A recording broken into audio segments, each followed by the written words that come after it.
What is going on, everybody? What are you doing here? Haters gonna hate. My name is Enoch. That's my brother James. Good. It's the Bro Brothers Podcast. Let's go! Let's go!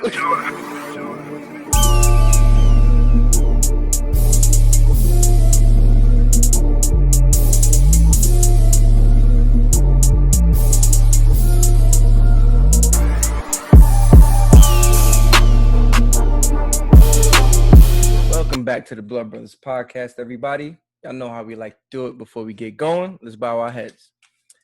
Our Father in heaven, we thank you for this day. We thank you for this moment. Use us right now. In Jesus' name we pray. Amen. Amen.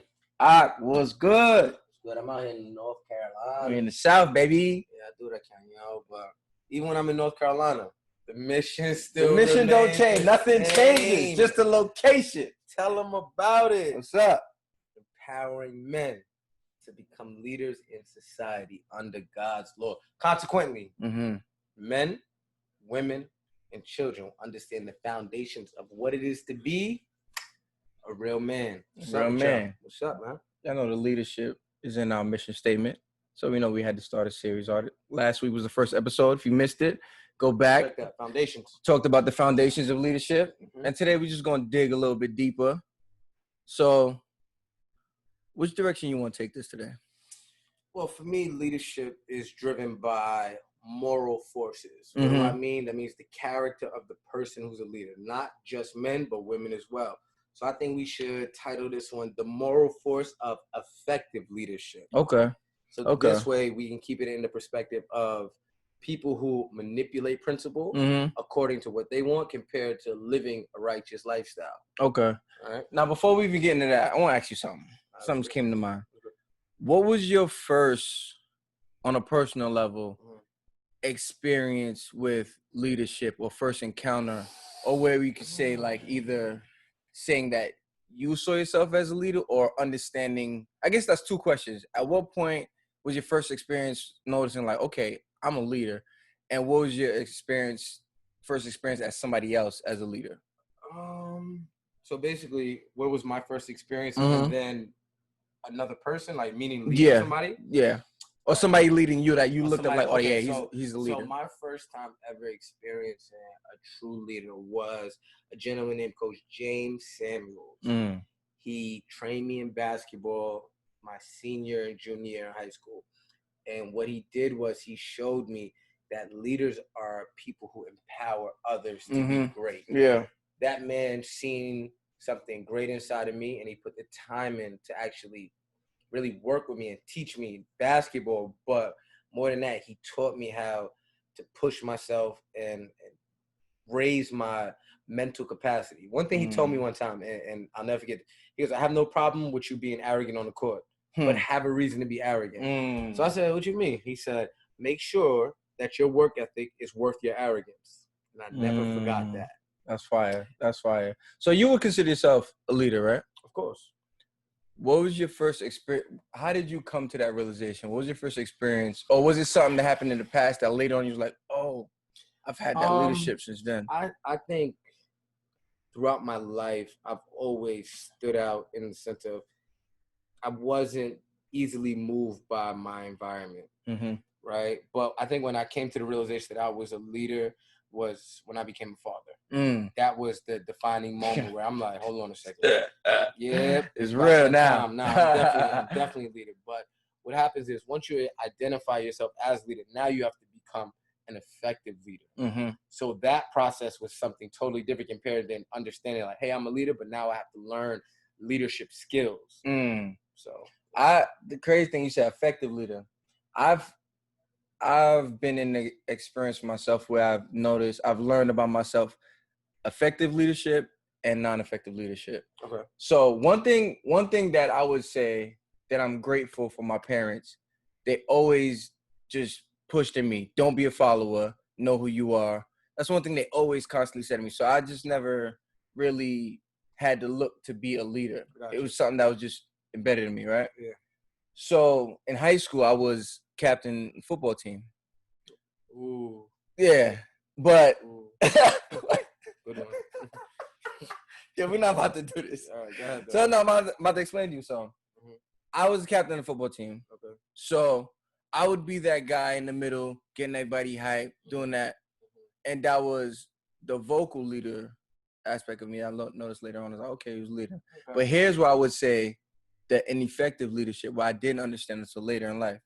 So in wrestling, right, I wasn't the captain. So I didn't play by the rules, you would say, like being early to practice, things like that. But I was the best person on the team.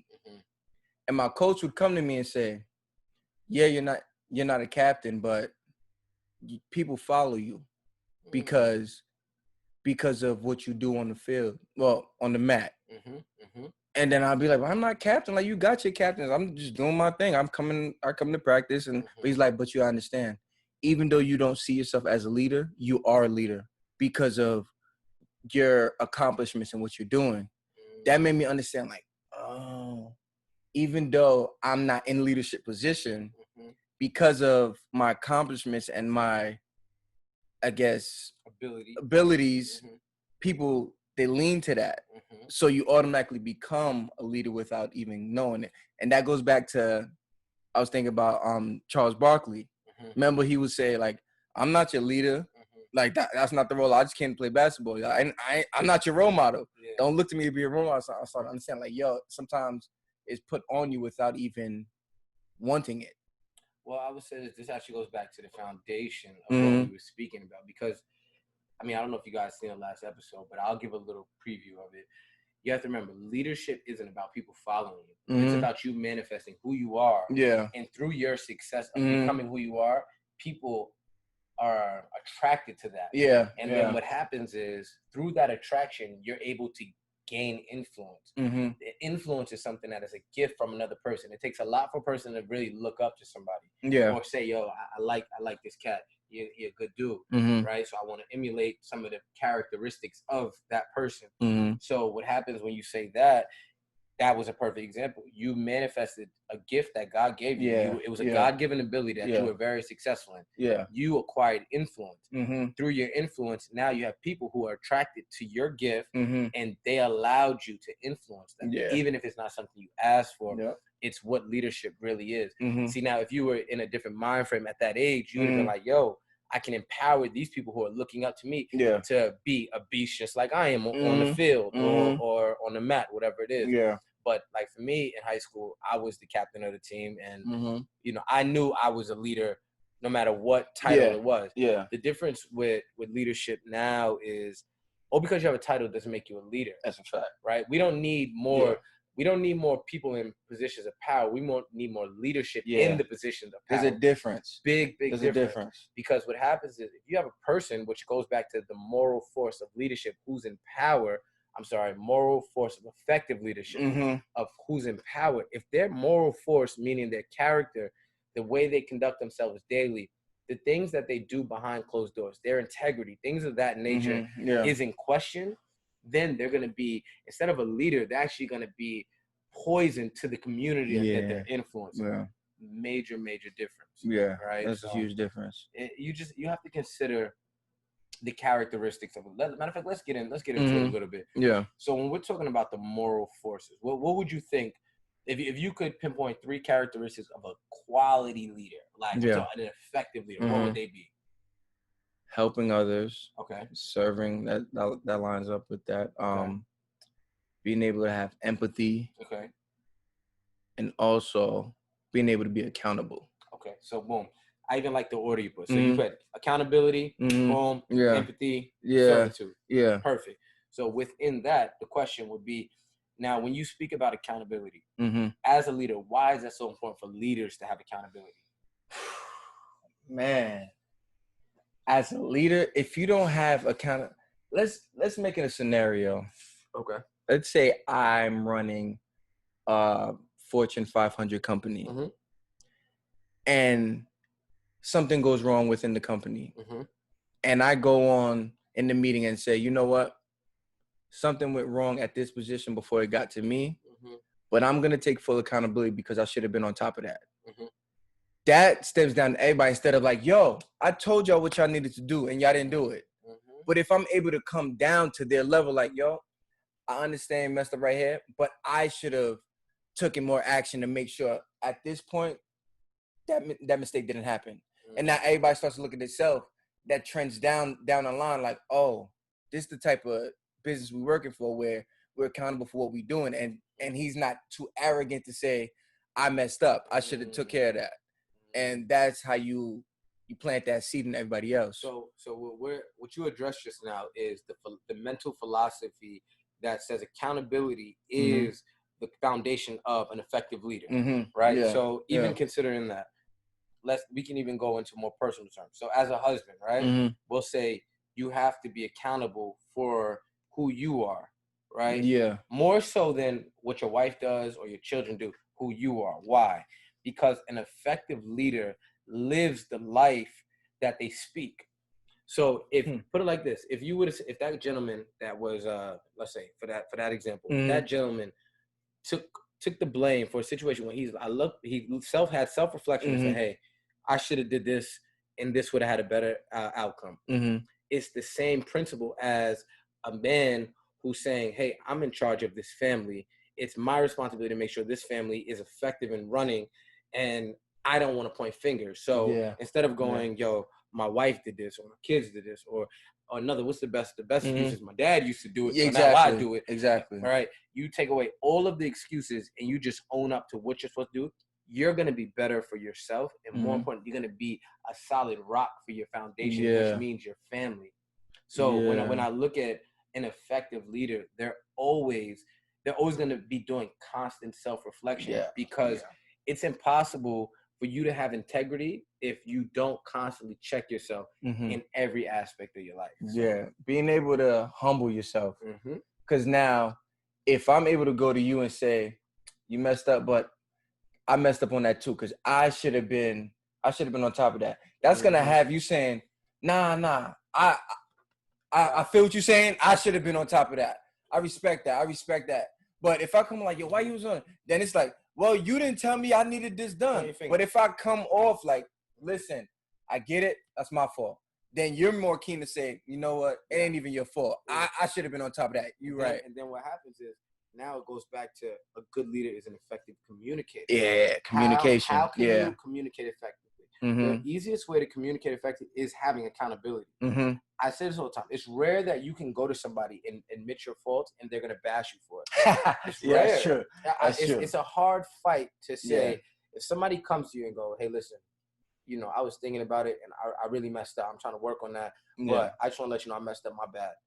It's rare that you'll ever see a person go, yeah, I knew you messed up on that. Yeah. You better apologize. Yeah, those are immature people. That's not constantly working on their self. And honestly, you shouldn't surround yourself with people like that. The same way I always say you shouldn't surround yourself with people who remind you of who you used to be, right? So even in your leadership ability, right, you have to surround yourself with people who are leaders and are constantly trying to move to that trajectory where you're trying to go. Yeah. So that's another part of it. Yeah. I think, let me ask you this then. So when it comes to moral standards, obviously a leader, in order for them to be effective, that their morals have to be intact.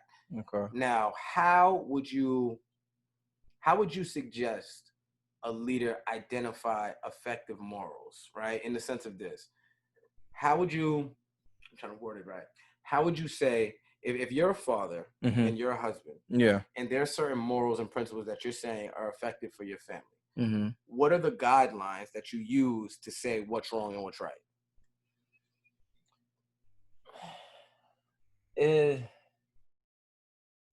Well, I'm constantly working on myself. Okay. So I can pinpoint what works and what doesn't, what's effective and what's not effective. So according to what? Like what is the leverage I'm saying?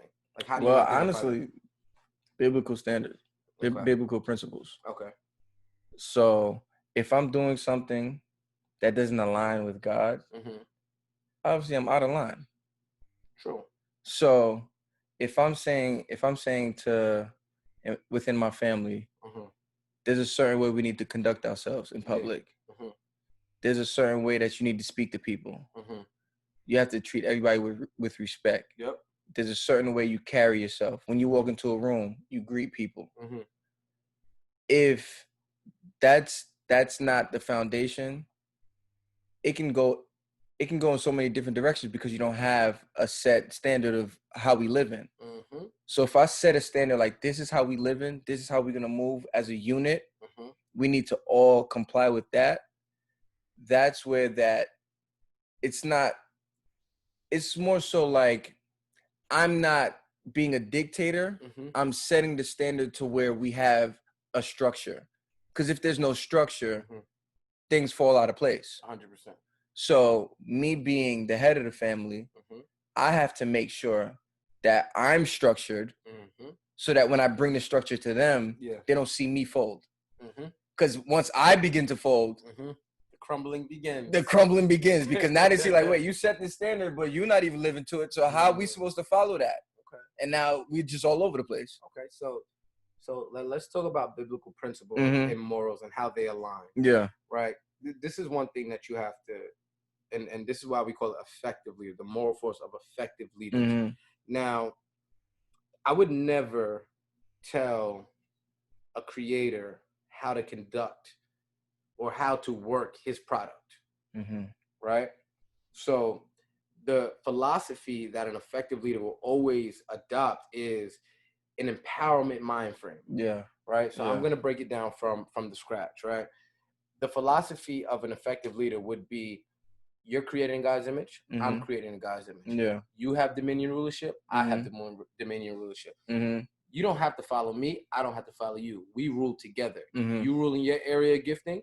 I rule in my area of gifting. Yeah. I respect you for that. You respect me for that. Mm-hmm. So if I have that philosophy and I adopt it across the board, like I don't specify it to my friends, mm-hmm. or family. No, that's just across the board. That's what I believe in people. Yeah. Because what? Because my philosophy aligns with who God is. Yeah. So if God is saying that you're that, then I believe him that you're that. Exactly. Right? Exactly. I'm not going to go against his word or try to manipulate his words according to somebody else or according to others' relationship. Mm-hmm. So I'm not going to say, because you my man, you a leader. Yeah. But him over there, he not a leader. Yeah. I'm not going to say that. I'm going to say everybody was made to be leaders. Mm-hmm. It's just that certain people are manifesting the leadership that God put in them. But the problem is because you don't, or others don't look at themselves in that aspect, mm-hmm. they manipulate morals according to what they want them to be. Yeah. So, for example, they'll go, I'm loyal. That'll be it. Somebody will tell you, I'm loyal. I can say I'm loyal to you, right? Mm-hmm. But if you cheat on your wife, mm-hmm. I'm going to say we can't be friends anymore. But you're supposed to be loyal to me. Yeah, right? That's where but what it is blurred. See, but now it's like, okay, but you're basically saying, no, I said I'm loyal to you, mm-hmm. right? But I'm loyal to what you stand for. So I'm trusting who you are as a person. According to the principles. Exactly. I'm aligning the principle because the moral force is behind the principle. They go mm-hmm. hand in hand. So if I'm saying I support loyalty, if you violate that principle, mm-hmm. now I have to challenge. It becomes a challenge of, is it the relationship that means more or is it the principle that means more? I think a lot of people can't decipher between the two. Okay. I like to play advocate. Mm-hmm. So if I'm the person that say I'm loyal to you, mm-hmm. if I'm the one that messed up, right, and you say you're loyal to me, mm-hmm. I may not be looking at the principle. Mm-hmm. They will look at, if you're loyal to me, doesn't that mean no matter what? That's the problem. True. That's the culture, that mindset. Exactly. So this is where leaders separate themselves, mm-hmm. right? Because when I speak about loyalty or I speak about principles, I'm loyal to the principle mm-hmm. before I'm loyal to any other person. Yeah. Now, why is that so important? I'm gonna try to say this as nice as possible. Okay. The reason why being loyal to a principle is more effective than being loyal to a person is because being loyal to a principle actually protects the relationship, mm-hmm. right? Because if you think about it like this, if I'm loyal to the principle and you know this, mm-hmm. that puts standards and structure around our relationship. Yep. So now that I know the standards that we conduct ourselves with, now you can trust that I'm going to be loyal to this principle, which means that you can ultimately trust me because you know I'm not going to change according to what you do. I don't change in the seasons. Yeah. I'm loyal to the principle through and through. Principles are created to protect the people, right? Honestly, like if you have people that you influence and they trust you enough to come to you and engage with you and tell you these things, it's almost, I don't know, it's your duty to have integrity at all costs. Yeah. Right? Yeah. It's your gift that they're attracted to, but at the same time, your morals is what's gonna keep them involved with you. Yeah. Because what it is you're building trust daily. So it's just something to keep in mind as, like, a lot of people, I know me, and it's rough for me. It's rough for me because I don't see people, I see principles. Yeah. It's just that I don't blur the line. Where do you think that stems from, though? Like that loyalty is its own thing. I think it stems from people trying to manipulate the creator's laws. Right? Yeah. Because principles weren't made to follow corruption. Principles were designed to be a successful strategy that you conduct yourself with. Right? And people will be like, yeah, I'm loyal to my friend. But I'll call it blind loyalty. Yeah. Right? I'll say you're blind loyal. If you're more loyal to your friend than you are to a principle, you can't be trusted. It's rough, but it's the truth, because I can't trust that you won't ever violate that principle according to the relationship that you have. Because ultimately, where did the loyalty come from to begin with? It was who you, but like even in the relationship, if you're loyal to me, it's for a reason. Yeah, 100%. So it has to be some type of something behind that. So if I feel like you violated something within that loyalty, how am I considered not a loyal person if I stop messing with you? Yeah. Because loyalty comes from somewhere. Yeah, 100%. So the way you carried yourself, the way you handled yourself, that's where the loyalty started from. So if you break that, you broke the loyalty. Not me, that I'm distancing myself from you. 100%. You broke the loyalty first. So just because I'm saying I'm not cool with you no more because of what you did, don't say, oh, yeah, you're not loyal. No, you're not loyal because you broke my trust. You violated. And I think people don't look at it like that. And I think it's hard to look at it like that. And I'll be a little more subjective, but I think it's hard for people to see it like that, because what it does is it makes you be accountable for your actions. Everything always goes back to accountability. It makes it very rough for people to actually acknowledge I was wrong and admit it. It's hard. It's hard for people. But the problem is that if you don't take this approach, you're going to constantly be going in circles. And if you're a leader that's going in circles, got me going in circles, you're not an effective leader. Okay. So it's more of the take that I really want to get to is I want to go back to the fruit you bear, right? And how following principles actually produces quality fruit. Yeah. Right? Yeah. So I'll give an example. If I'm telling you that you're made in God's image. Yeah. You're supposed to have dominion, rulership over a gift that he provided in you. You're supposed to lead in that area of gifting, right? You would say, well, wow, that's a great thing. How? How do I get to that point? Yeah. Right? I'm going to tell you, there's a certain set of standards or laws that you have to be governed by to accomplish and manifest this gift that God gave you. Yeah. Right? So you'll have people who will say, okay, cool. Right? I want to do that. That sounds great. Yeah. Till push comes to shove and you actually have to do that. Yeah. Right? It becomes a thing where the integrity of your words have to match your actions. Because if it doesn't, what happens is you become what I call a clown. A clown. That's what you become. A lying clown. Yeah. Right? That's how I look at you. And I hate to call it that, but that's what it is. Do you think there are people that are just followers? Like that's just what they're meant to be? I don't. You don't think like they're just people like you're just a follower. That's just who you are. I can say your characteristics of who you are. Just I can say that's who you choose to become. Choose to be. Okay. Right? You choose to become a follower. Yeah. But you're naturally from mm-hmm. God's intent for who you're supposed to be, mm-hmm. you're a leader. Yeah. Right?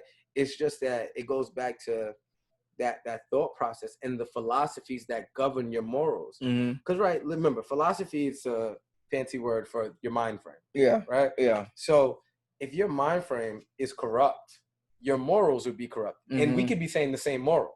I could be like loyalty or working hard, right? Yeah. I could say let's get off loyalty. Okay. I'm gonna say working hard. Okay. I work hard. Yeah. All right, cool.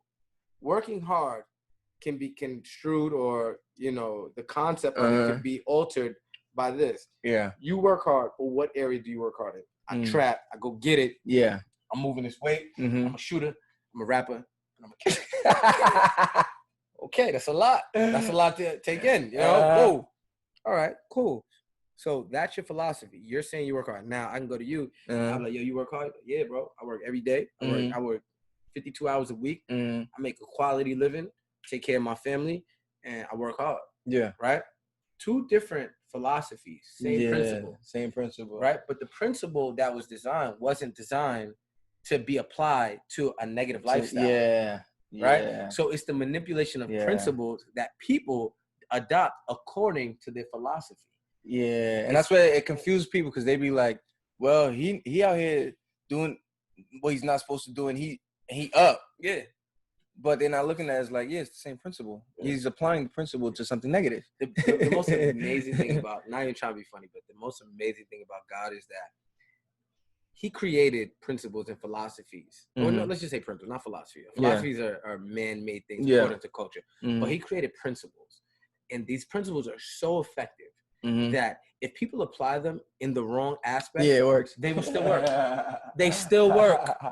That's Facts. Crazy. They Facts. still and it just, this is why we can trust God though. Because he spoke on a principle. Yeah. And he didn't change. He didn't go, I created this principle, and if you only do it this way, that's how it's gonna work. No, he just created the principle. Yeah.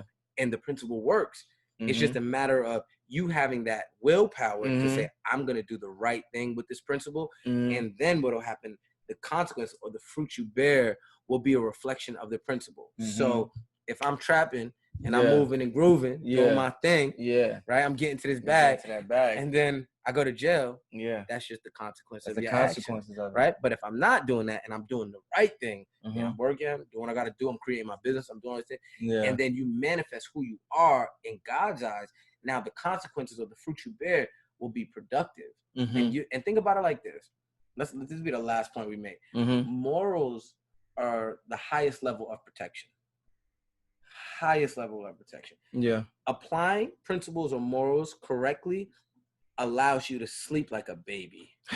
That's a fact. Because you don't really have no real worries. Like what exactly? What honestly, like, let me ask you, what are your worries in life? Realistically.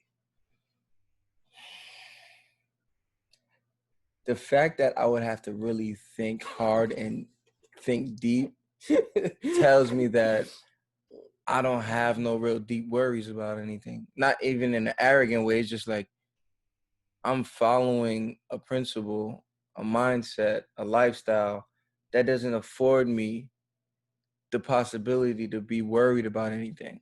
Okay, wonderful. Let me ask you this. So in that, what you're talking about, as a leader, what principle do you think you're speaking about? Like after what you just said, I have a principle in mind that you just spoke about, but I want to know if we have the same one in mind. It's an accumulation of a lot of things for me, I feel like. Okay. It's my mindset. Okay. What about your mindset specifically though? What about my mindset? It's because I'm aligned with what I'm supposed to be doing. Okay, wonderful. So you're aligned with what you're supposed to be doing. What specifically about that alignment allows you to be comfortable in your actions? Because who it came from. Wonderful. And when he gave you these instructions, what were you? before I got the instructions? No. What you're aligned right now, right? So what were you? Like when you aligned yourself, automatically you became what? Leader. Exactly. Yeah. And the principle that you aligned yourself with was obedience. Yeah. Right? Yeah. And then another thing, you actually spoke on what you were just saying. See, I'm annoying. I ain't gonna hold you. Like I break things down to facts. That's a fact. nitty gritty, right? That's a fact. So in what he said, he followed the principle of obedience, right? Yeah. In his obedience, the repercussions of his obedience was what? Faith. Yeah. Because he has faith in the fact that he follows these principles, and through his obedience, now he will manifest what God intended for him. Yeah. You see what I'm saying? And you have to break it down to that point because this, right? And a lot of people don't take the time to think of things like that, but I'm like that. I'm gonna be honest. But the reason why I'm like that is because if he applied that principle of obedience and faith to his business, guess what's gonna happen in his business? Yeah. He's gonna be successful. Yeah. If he applies that to his relationship and his marriage, guess what's gonna happen? He's gonna be successful. If he applies that to his kids, do you get? I guess across the board. You get where I'm going with it. So that's why I said, when you're applying these principles and these morals, you have first of all you have to accept the fact that I am a leader. You have to own that. Like really understand who God created you to be. Like you cannot question him. You have not even that you can't question. Let me not even say that. Yeah. Trust him, but apply things like show and prove, right? I had this thing with God and I asked him, I said, I need you to prove to me who you are. I need that. Yeah. And I know, a lot of times the perspective of God is he's so above you that you can't connect with him. But honestly, he takes so much pride in when his children seeks his wisdom. Exactly. It's a very gracious. He says, "Seek me." Seek. When he says, "Seek and find." Yes, 100%. So when I asked him for these things, right, I need you to show me. Yeah. It wasn't that I didn't believe him. I believed he can do it, which is why I asked him to show me. And that's why you're not able to even have blind faith. Exactly. Because you're aligning it with what he does. So you could be like, okay, so for me, when I went to court for Cam, right? I went into it with faith that God had my back. Right? I wasn't asking for injustice. Meaning I wasn't saying, yo, I don't ever want him to be with his mom. I want him to be with me. I went in there with a pure intent. The intent was to make sure that I'm in my son's life permanently and I'm afforded the rights that are mandated by the government, right? So here's a good analogy. In my violation of, let's say, obedience, because that's what I'm going to call it. Okay. So I have my son. I had sex before marriage. I you know what I mean? And I was young. Right? I was disobedient. Yeah, I was wild. I was a wild boy. You know what I'm saying? Like, you feel me? I do what I can, boy. You know me. No, I'm joking. Look stop. But dude, like I was disobedient, right? Imagine if I would have kept that same principle, being disobedient. I would have never got to a point where God can go, hey, yo, you know what? Through your disobedience, I feel like I can trust you. That is never going to happen. Yeah. But because I took the principle that I violated and I acknowledged it, and I said, I need to learn from this. Teach me how to operate under this law. I didn't know I was doing it at that time. But what I did realize is as time went on, I'm like, oh, this is just the principle of obedience. Yeah. So when I asked, I need you to show me, show me that I'm being obedient. Give me something tangible where I can go, all right, I'm on the right track. Yeah. Then my wife came into my life. Right? Realistic, like, and it was like when he sent her to me and we had a child together, it was almost God saying to me, yo, my man, remember that obedience that I was teaching you about? Yeah. You see them? Yeah. You welcome. Yeah. Right? Yeah. So it's not. And even in that obedience, like one thing about a leader is what other people say about you. Today, specifically, we were just upstairs. My wife said to him, she was like, yo, is in a broken home? She didn't even listen to the podcast when I was talking about how great of a father he is to his son. Thank you. She was saying, yo, you know what? All right, like, don't get gassed. Yeah, boy. Anyway, go ahead, though. She was like, yo, the way you are, like in a broken home, if other people do it that way, there'll be so much less problems. True. And that's also the obedience. So I like Cam's here with him in North Carolina. Like she's seeing him firsthand. the fruit of it. So he's like, wow, like if more people, I wish he could come down and just say something in the mic for y'all to really see. This kid, he need to come down for a second. This kid is so bright. Like he's different. Yeah, we got to get him. Kim! We got to get him. Kim! Come here.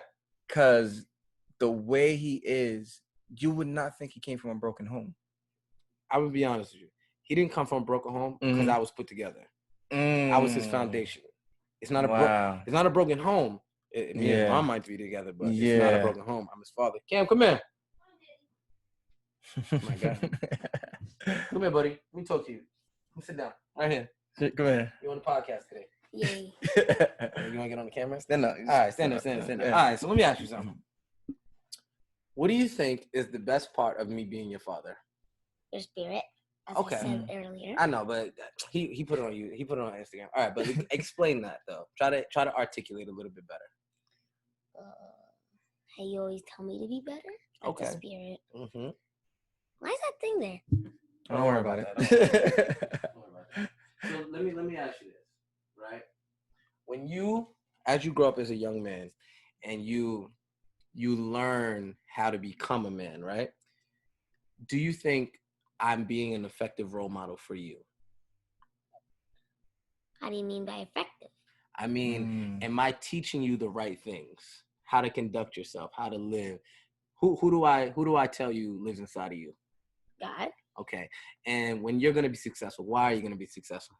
Because I believe in myself. Right? And if God lives in you and you believe in yourself, ultimately, who do you believe in? You, basically. Well, You're my God. Nah, I'm not your God. I won't go that far. We have our God, but I am your father. But we was just explaining to them how when being a father, it's important that I set an example for you so that way you don't get lost. You understand? You sure? All right, say goodbye to the people, man. He upstairs playing Xbox. He's a little lost. Stay later. Oh, God. Stay later, man. Go ahead. All right, go ahead. On my podcast. Go ahead, bro. I'll see you later. All right. Anyway. All right, bye, kid. All right, go. Anyway. But, oh, man. Okay, no witnesses. Oh, yeah. God. Anyway. Such a happy kid, man. But we see, like, when we talk about moral forces and the leadership of a man in the morals, like the broken home scenarios, they're altered when if the foundation of the child is a leader, right? Because there is no situation that he's not going to be equipped for, because through my manifestation of who I'm supposed to be, it's going to set the example for him. And any questions that he has, which, remember, a lot of kids have questions. You have to be able to have that open dialogue, which goes back to the communication of a leader. Like, it's impossible to be an effective leader and not be able to communicate. It's like, I don't know. You have to be able to communicate. You have to, because if we're never on the same terms, never on the same goal, we'll never be on the same, like the relationship series. When I said we're on the same boat, but we're not going in the same direction. So somebody needs to jump off this boat. Because it's gonna crash. Because you're like, nah, we need to go this way. You're like, nah, we need to go this way. There's no communication before we got on the boat. So now we tugging at the wheel. Like, nah, I'm trying to go, and then we're gonna crash. So if you have no communication beforehand, like, okay, this is what we're trying to do. This is the mission. To our wives, this goes back to everything with my wife. We have a mission. She's submitting to the mission. I'm submitting to the mission. So I'm going to do what it takes. Does this affect the goal? Does this affect the mission? And as a leader, you should be able to understand, okay, what is the goal? What is the mission? Does this help the mission or does this affect it? And being able to notice, okay, this affects the mission in a negative way. So I need to take upon myself, you know what? I need to do something about this now. I like that. And let me ask you this. When you speak from that perspective, right? The morals that you're conducting yourself by when you say, okay, we have a mission, right? What principle do you think you're aligning yourself with when you say we have a mission and we're this is where we're going, this is what we're doing? Ultimately, doing what God called me to do. Okay. My purpose. What is my purpose? Mm-hmm. Am I aligning myself with my purpose? Am I doing things that's distracting my purpose? If I'm a faithful man to my wife, I have to be that all around in other things that I do. So if I'm faithful to my wife, but I'm going to the store and I'm stealing, I'm not a faithful person. True.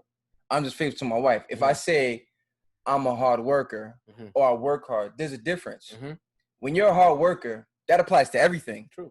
When you work hard, you get to choose what you work hard in certain areas. Yeah, in certain areas I work hard. But if you're a hard worker, you apply that to everything. I got one for you too, right? When you said that, when you started talking about the boat and that part of it, and the mission that you orchestrated, right, according to what you feel is right, and according to what God aligns you to say, and exactly do, right? What you're called to be. Exactly.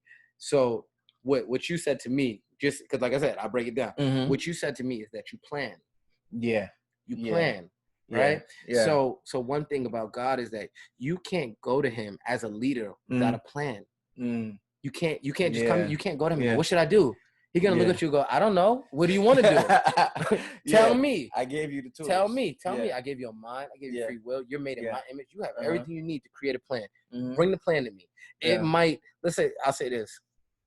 A man can plan with great intent. Not saying that God is going to follow your plan, but He respects the fact that you had enough faith to bring the plan to Him. Yeah. Now He might tweak it. Yeah. And go, hey, you know what? That plan, it might seem right, but I got something even better for you. Yeah. Right. But He can't even get to that point for you as a leader if you don't even plan. Like if you never say to your wife, this is the plan, and then you go to God, all right, God, I told you. So for example, the house, you're like, God, I want a house. Yeah. Right? Okay. You're gonna go, you want a house? That's good. How you plan on getting your house? Yeah. Well, I'm gonna work. And me and my wife can do this. Okay, good. So that's what you're gonna do. All right, so let me set it up for you to get the house now. And even within that, the plan that you came up with is from Him. So you're bringing Him His plan. Yeah. Because before you even have the plan, you need to talk to Him. Yo, God, help me plan this out. Yeah. So now you get these things. All right, let me see if this is in line. Yeah. Then I'm going back. And it's like, yo, this is what I got. Am I in line?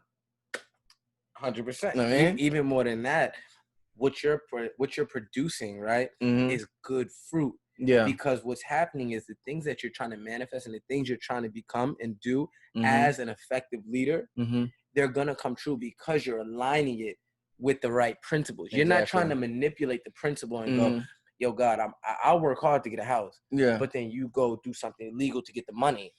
Right? Yeah. That's the manipulation. Yeah. The manipulation of principle will always lead to your downfall. Yeah. And I think that's the moral of what we're trying to talk about. The moral force of an effective leader is always in the right mentality. It always comes from the right philosophy.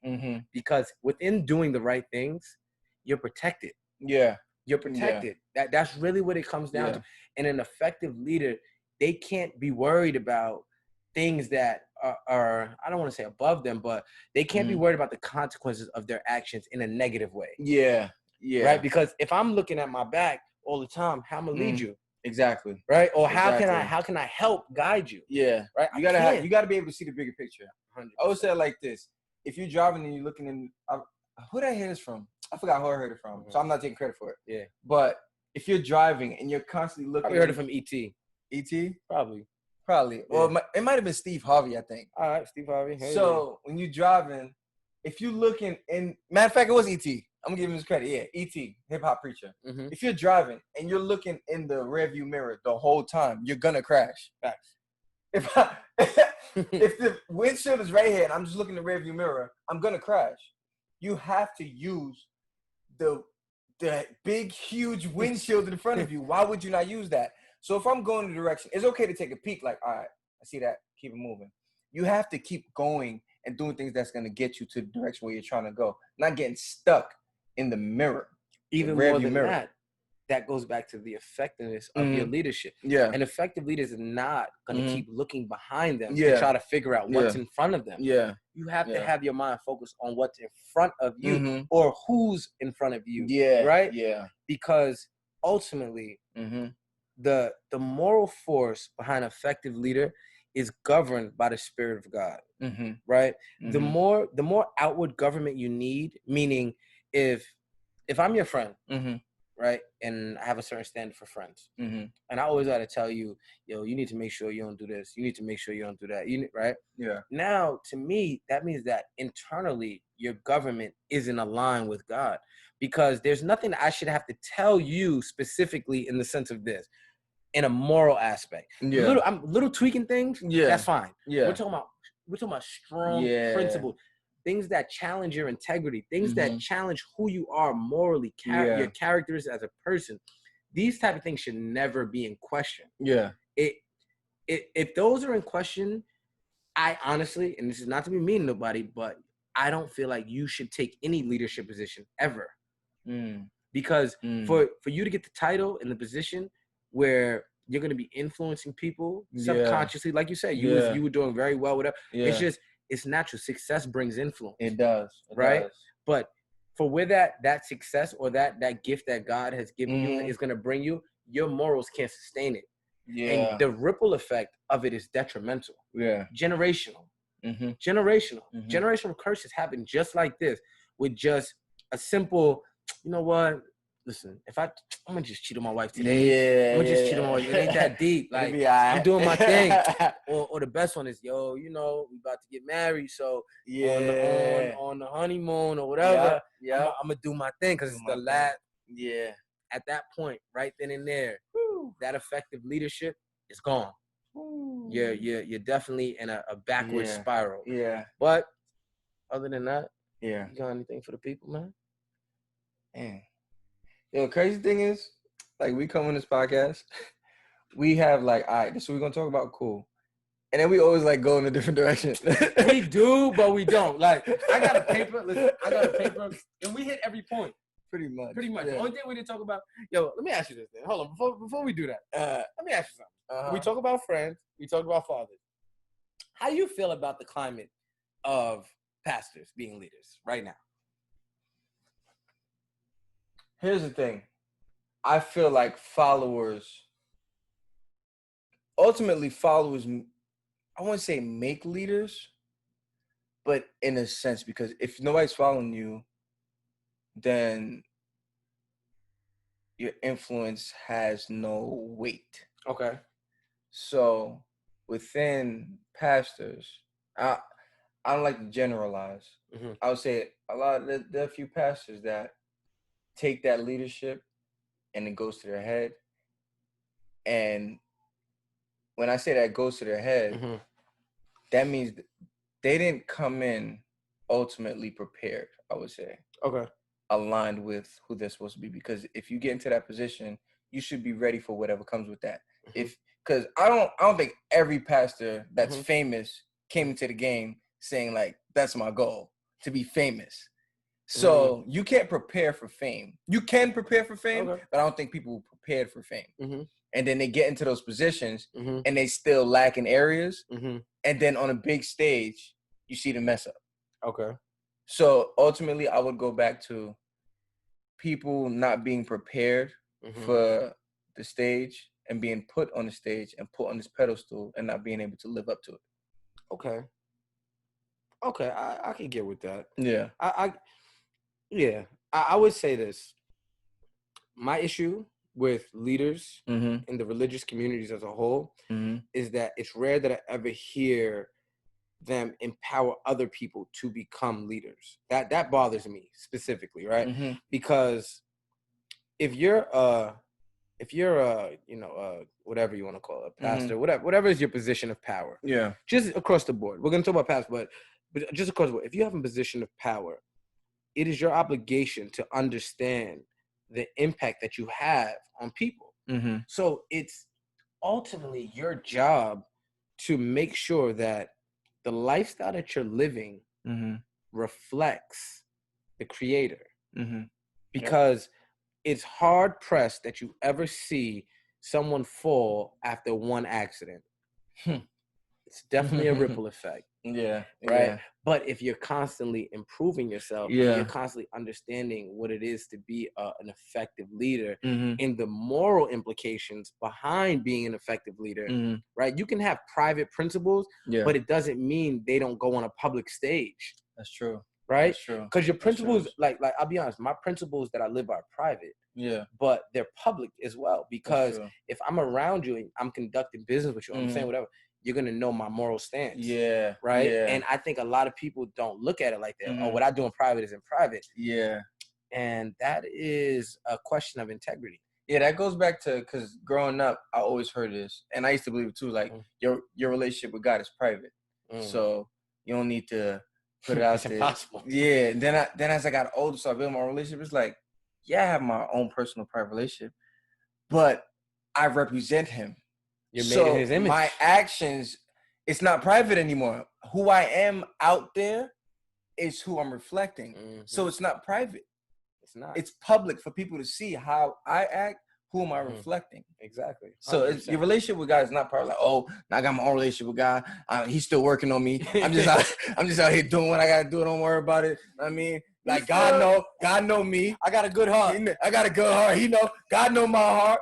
But are you showing that? Like, are you showing that? Are you showing that good heart that God gave you?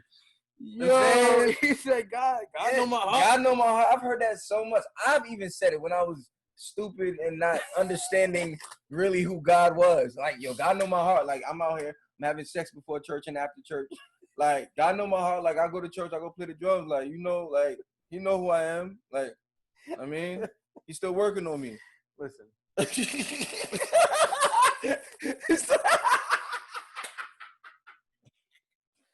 Oh, I'm not. He took it there. I wasn't gonna go there. He's wilding. Listen, all I'm gonna say is, I'll close it up with this. Your morals cannot be manipulated according to what you want. Exactly. Your morals have to be aligned with who God called you to be, and what God calls you to live by, or how to live by. Yep. Right? If you want to know what the principles are, look up the Beatitudes. Yeah. Right? The Beatitudes are a moral implication of how you're supposed to conduct yourself. Right? If you want some governmental laws, look at the 10 Commandments. Right? Those are just a few. Those are the foundational ones. Those little ones, that's not even little, but those ones right there alone will align you to a T to become an effective leader, which will improve every aspect of your life. And ultimately, that's what we want for y'all. That's it. We want y'all to be better. We trying to be better every day. We trying to get better. Listen. And you want to know how you get better? Told me. Within everything. Keep God before anything. That's new. That's a remix? I'm just saying. Listen, you know what? Now that you said that, I'm not going to try to play myself and make one. But if you prefer... Listen, this is why we can't do nothing face-to-face. He's a clown. Listen, at the end of the day, you shoot for perfection. Stop making excuses for not trying to become perfect. I'm never going to be perfect. I'm human. It doesn't matter. Try. Making an excuse already. Exactly. Try to be perfect. Being perfect, you might feel like it's not possible, but it is. Just try. Just try. And if you happen to fall short, your standards, your morals, remixed it. Right? Your morals are going to be so high that you're still going to be above excellence. Fact. You're still going to be above excellence. Fact. So I hope y'all enjoyed this episode. Yes, sir. Our leadership series, it's going to be a short, quick one, but it's very powerful. It's very powerful. Yeah. And one more thing we're going to get into, but we won't get into it now, but we want to talk about women as being leaders. Because, we're speaking about guys, but this applies to women too. Yeah. So we're going to find the mission statement. Yeah. It said, consequently, women and children. Come on, son. We've been doing this. Yo, come on, son. I ain't even going to say nothing. We do what we can. Say nothing. Listen, we hope y'all getting out of this as much as we are. Because honestly, this is therapy for us too. That's a fact. And we really do enjoy doing it. And other than that, we gonna holler at y'all. See you next week. Later.